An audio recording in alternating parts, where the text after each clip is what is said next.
Gênesis capítulo 37. José é vendido por seus irmãos. E Jacó habitou na terra das peregrinações de seu pai, na terra de Canaã. Estas são as gerações de Jacó. Sendo José de 17 anos, apacentava as ovelhas com os seus irmãos. E estava este jovem com os filhos de Bila e com os filhos de Zilpa, mulheres de seu pai. E José trazia uma má fama deles a seu pai. E Israel amava a José mais do que a todos os seus filhos, porque era filho da sua velhice, e fez-lhe uma túnica de várias cores. Vendo, pois, seus irmãos que seu pai o amava mais do que a todos os seus irmãos, aborreceram-no e não podiam falar com ele pacificamente. Sonhou também José um sonho que contou a seus irmãos. Por isso o aborreciam ainda mais. E disse-lhes: Ouvi, peço-vos, este sonho que tenho sonhado. Eis que estávamos atando molhos no meio do campo, e eis que o meu molho se levantava e também ficava em pé. E eis que os vossos molhos o rodeavam e se inclinavam ao meu molho. Então lhe disseram seus irmãos: Tu, pois, deveras reinarás sobre nós? Tu deveras terás domínio sobre nós? Por isso, tanto mais o aborreciam por seus sonhos e por suas palavras. E sonhou ainda outro sonho, e o contou a seus irmãos, e disse: Eis que ainda sonhei um sonho, e eis que o sol e a lua e 11 estrelas se inclinavam a mim. E contando-o a seu pai e a seus irmãos, repreendeu-o seu pai e disse-lhe: Que sonho é este que sonhaste? Porventura viremos eu e tua mãe e teus irmãos a inclinar-nos perante ti em terra? Seus irmãos, pois, o invejavam. Seu pai, porém, guardava este negócio no seu coração. E seus irmãos foram apacentar o rebanho de seu pai junto de Siquém. Disse, pois, Israel a José: Não apacentam os teus irmãos junto de Siquém? Vem e enviar-te-ei a eles. E ele lhe disse: Eis-me aqui. E ele lhe disse: Ora, vai, e vê como estão teus irmãos, e como está o rebanho, e traze-me resposta. Assim o enviou do vale de Hebrom, e José veio a Siquém. E achou-o um varão, porque ele andava errado pelo campo, e perguntou-lhe o varão, dizendo: Que procuras? E ele disse: Procuro meus irmãos. Dize-me, peço-te, onde eles apacentam? E disse aquele varão: Foram-se daqui, porque ouvi-lhes dizer: Vamos a Dotã. José, pois, seguiu seus irmãos e achou-os em Dotã. E viram-no de longe, e antes que chegasse a eles, conspiraram contra ele para o matarem. E disseram uns aos outros: Eis lá vem o sonhador Mor. Vinde, pois, agora, e matemo-lo, e lancemo-lo numa destas covas, e diremos: Uma besta fera o comeu, e veremos que será dos seus sonhos. E ouvindo-o Ruben, livrou-o das suas mãos, e disse: Não lhe tiremos a vida. Também lhes disse Ruben: Não derrameis sangue, lançai-o nesta cova que está no deserto, e não lanceis mãos nele, para livrá-lo das suas mãos e para torná-lo a seu pai. E aconteceu que, chegando José a seus irmãos, tiraram a José a sua túnica, a túnica de várias cores que trazia, e tomaram-no e lançaram-no na cova. Porém, a cova estava vazia, não havia água nela. Depois, assentaram-se a comer pão e levantaram os olhos e olharam. E eis que uma companhia de ismaelitas vinha de Gileade. E seus camelos traziam especiarias, e bálsamo, e mirra, e iam levar isso ao Egito. Então Judá disse aos seus irmãos: Que proveito haverá em que matemos o nosso irmão e escondamos a sua morte? Vinde e vendamo-lo a estes ismaelitas, e não seja nossa mão sobre ele, porque ele é nosso irmão, nossa carne. E seus irmãos obedeceram. Passando, pois, os mercadores midianitas, tiraram e alçaram a José da cova, e venderam José por 20 moedas de prata aos ismaelitas, os quais levaram José ao Egito. Tornando, pois, Rúben à cova, eis que José não estava na cova. Então rasgou as suas vestes, e tornou a seus irmãos e disse: O moço não aparece, e eu, aonde irei? Então tomaram a túnica de José e mataram um cabrito e tingiram a túnica no sangue. E enviaram a túnica de várias cores e fizeram levá-la a seu pai. E disseram: Temos achado esta túnica. Conhece agora se esta será ou não a túnica de teu filho. E conheceu-a e disse: É a túnica de meu filho. Uma besta fera o comeu, certamente foi despedaçado José. Então Jacó rasgou as suas vestes e pôs pano de saco sobre os seus lombos e lamentou a seu filho muitos dias. E levantaram-se todos os seus filhos e todas as suas filhas para o consolarem. Recusou, porém, ser consolado e disse: Na verdade, com choro hei de descer ao meu filho até a sepultura. Assim o chorou seu pai. E os midianitas venderam-no no Egito a Potifar, eunuco de Faraó, capitão da guarda. Gênesis capítulo 38. Judá e Tamar. E aconteceu no mesmo tempo que Judá desceu de entre seus irmãos e entrou na casa de um varão de Adulão, cujo nome era Ira. E viu Judá ali a filha de um varão cananeu, cujo nome era Sua. E tomou-a, e entrou a ela, e ela concebeu e teve um filho, e chamou o seu nome E tornou-a a conceber e teve um filho, e chamou o seu nome Onã. E continuou ainda, e teve um filho, e chamou o seu nome Selá. E ele estava em Quezibe, quando ela o teve. Judá, pois, tomou uma mulher para o seu primogênito, e o seu nome era Tamar.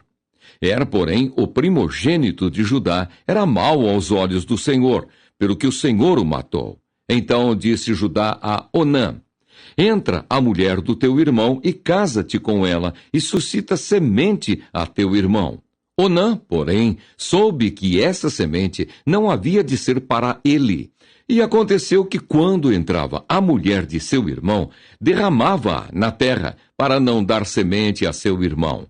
E o que fazia era mal aos olhos do Senhor, pelo que também o matou. Então disse Judá a Tamar, sua nora: Fica-te viúva na casa de teu pai, até que Selá, meu filho, seja grande. Porquanto disse: Para que, porventura, não morra também este, como seus irmãos. Assim foi-se Tamar e ficou-se na casa de seu pai. Passando-se, pois, muitos dias, morreu a filha de Sua, mulher de Judá.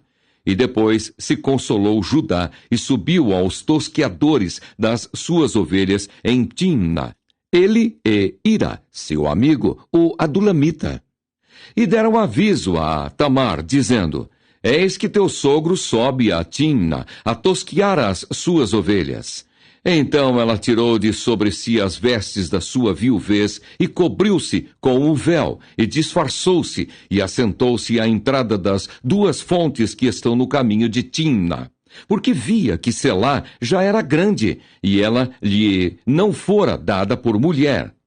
E vendo-a Judá, teve-a por uma prostituta, porque ela havia coberto o seu rosto.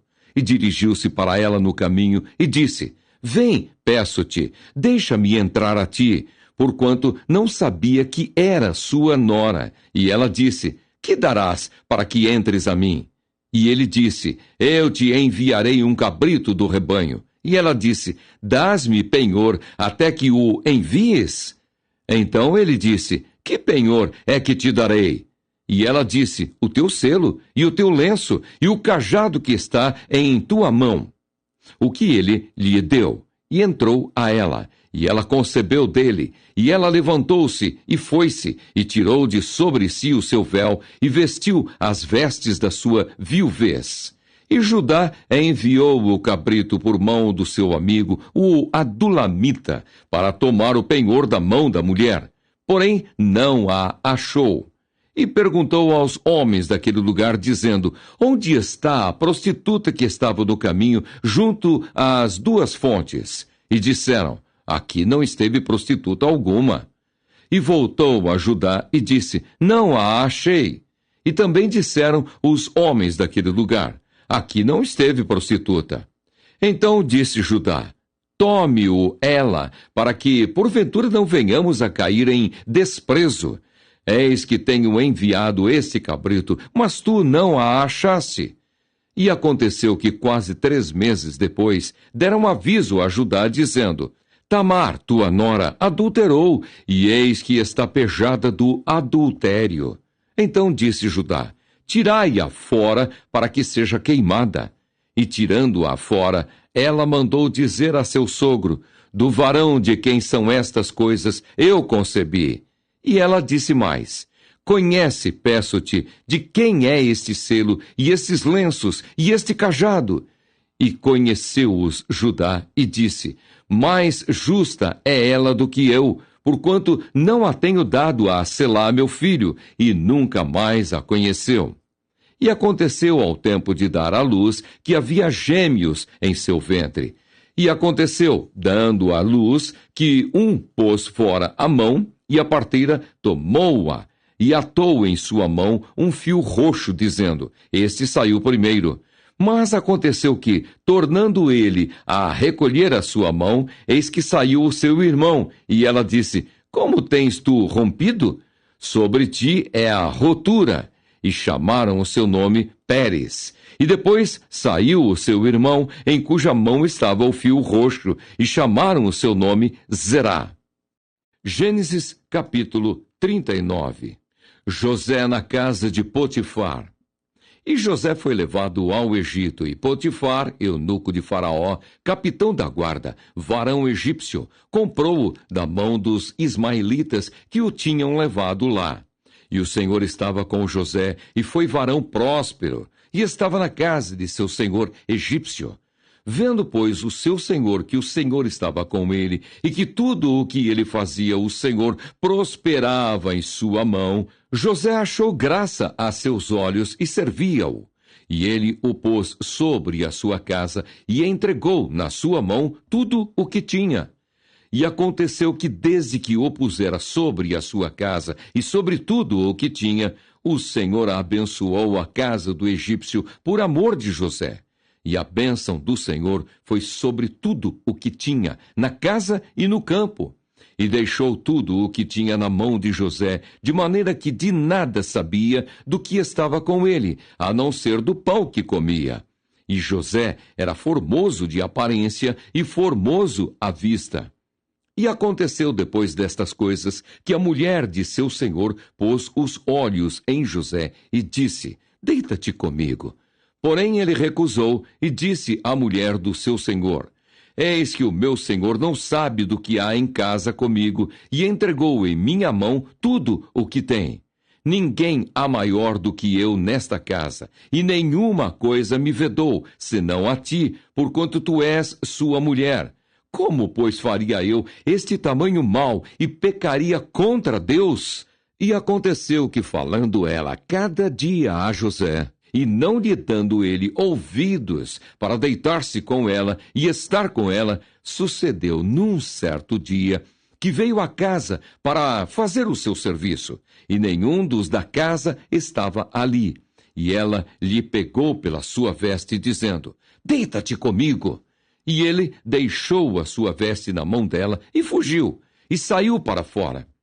E aconteceu que, vendo ela que deixara a sua veste em sua mão e fugira para fora, chamou os homens de sua casa e falou-lhes, dizendo: vede, trouxe-nos o varão hebreu para escarnecer de nós. Entrou até mim para deitar-se comigo, e eu gritei com grande voz. E aconteceu que, ouvindo ele que eu levantava a minha voz e gritava, deixou a sua veste comigo e fugiu, e saiu para fora. E ela pôs a sua veste perto de si, até que o seu senhor veio à sua casa. Então falou-lhe conforme as mesmas palavras, dizendo: veio a mim o servo hebreu, que nos trouxeste para escarnecer de mim. E aconteceu que, levantando eu a minha voz e gritando, ele deixou a sua veste comigo e fugiu para fora. E aconteceu que, ouvindo o seu senhor as palavras de sua mulher que lhe falava, dizendo: conforme estas mesmas palavras me fez teu servo, a sua ira se acendeu. E o senhor de José o tomou e o entregou na casa do cárcere, no lugar onde os presos do rei estavam presos. Assim esteve ali na casa do cárcere. O Senhor, porém, estava com José e estendeu sobre ele a sua benignidade, e deu-lhe graça aos olhos do carcereiro Mor. E o carcereiro Mor entregou na mão de José todos os presos que estavam na casa do cárcere, e ele fazia tudo o que se fazia ali. E o carcereiro Mor não teve cuidado de nenhuma coisa que estava na mão dele, porquanto o Senhor estava com ele, e tudo o que ele fazia, o Senhor prosperava.